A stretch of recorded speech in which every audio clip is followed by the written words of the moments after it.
Ética, pandemia y posverdad en el número 3 de Mediaciones CCH. La pandemia por COVID-19, aterradora por sí misma, ha traído también una serie de problemas adicionales al temor por la propia salud y por las pérdidas familiares. Algunas empresas han aprovechado el confinamiento para despedir trabajadores sin justificación o para modificar sus condiciones laborales. Autoridades médicas han tomado decisiones controversiales, entre las que destacan la posibilidad de proponer que supuestos comités de ética, con autoridad para determinar quiénes entre los pacientes hospitalizados deberían o no ser salvados en caso de rebasar los límites de camas disponibles.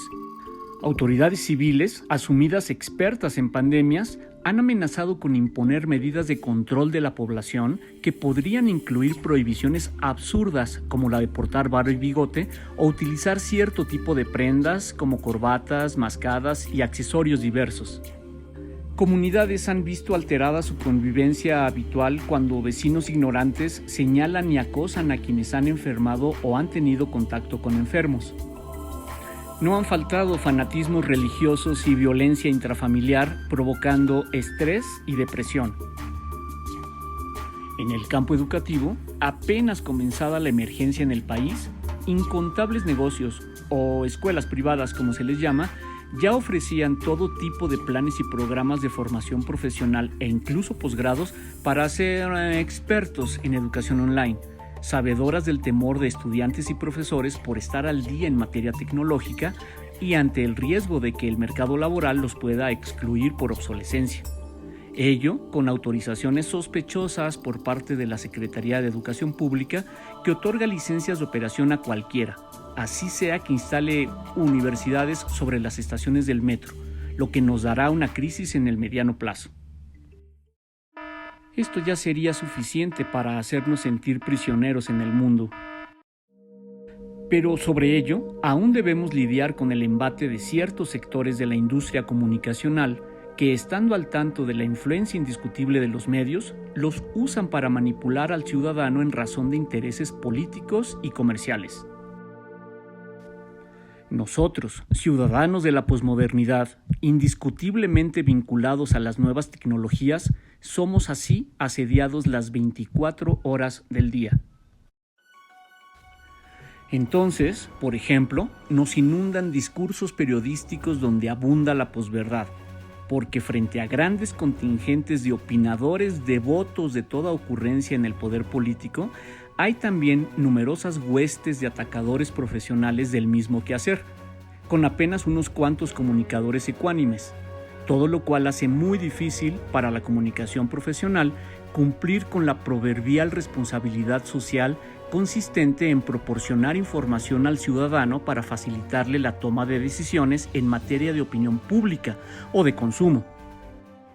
Temerosos a veces, pero contentos por lo general, nos sumimos en una nueva caverna platónica digital, donde partidos políticos, corporativos de negocios y otros grupos de poder nos mantienen en la ilusión de que el mundo es ese juego de luces y sombras de las redes y el espectáculo digital.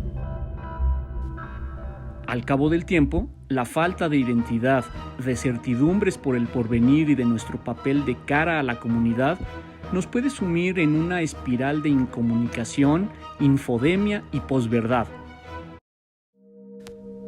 Pero, ¿es posible escapar a ese círculo vicioso? Sí, si logramos darnos cuenta del desorden cognitivo que nos hace objeto de manipulación y combatimos la desinformación, los falsos conceptos, supersticiones e ideas anticuadas.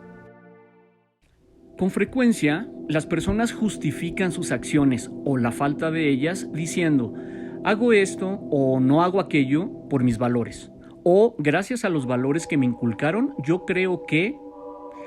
Lamentablemente, muchos de esos valores son los valores de las redes sociales, de las marcas comerciales, los partidos políticos.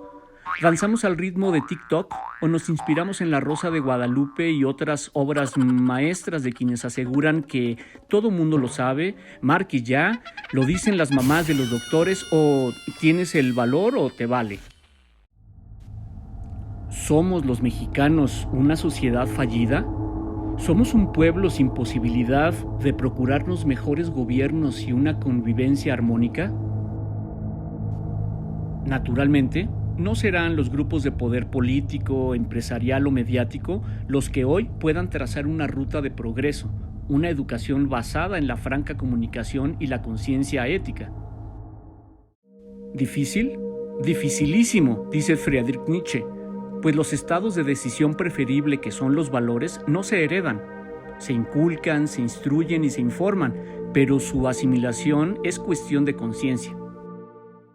Para Sócrates, es un puñado de personas el que alcanza la autonomía requerida para reflexionar la norma y adoptar una postura crítica sobre ella. Y aunque ya sería una ventaja competitiva como nación que sus ciudadanos fueran al menos conscientes del valor de la norma como deberes que propicien la armonía, lo cierto es que la mayoría de las comunidades viven la norma como un simple juego de premio y castigo. Acompañantes nuestros en ese proceso deberían ser, por supuesto, los subsistemas educativos, porque mientras el entorno mediático típico de la manipulación, las fake news y la posverdad mantienen al individuo en el nivel elemental, lleno de dogmas y de miedos, el nivel de conciencia debería aportarlo la educación básica, pero ello no ocurre desde el momento en que nuestras escuelas primarias y secundarias se revuelve civismo con ética, se confunde ética con moral y se piensa que moral significa Dios.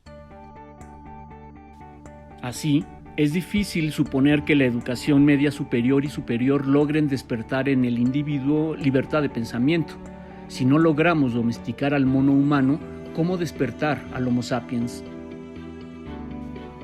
Y es que en el transcurso de la vida experimentamos un primer despertar cuando protagonizamos el parto biológico, ese momento en que apenas llegados al mundo somos evidentemente incultos e irresponsables, donde nuestro disco duro va almacenando tanto información como responsabilidades que teóricamente habrían de llevarnos a un segundo alumbramiento, el del espíritu. ¿Cómo construirme como esa persona ideal que quisiera ser? Puedo comenzar sabiendo que mi desempeño en la comunidad no es un campo vacío, sino un proceso en el que mi escala de valores obrará a mi favor o en contra mía en razón de lo claro que tenga cuáles son en verdad mis valores, porque al identificarlos sabré en qué soy mejor y cómo puedo aportar a mi comunidad. Porque planear el futuro no significa jugar al astrólogo o, peor, depender de uno, o de confiar mi porvenir a la diosa Fortuna. Significa anticipar acciones que me conduzcan hacia un futuro posible, aceptable, conveniente y deseado. Todo ello me permitirá establecer relaciones sanas de comunicación con mis semejantes, de forma equitativa, diversa e incluyente.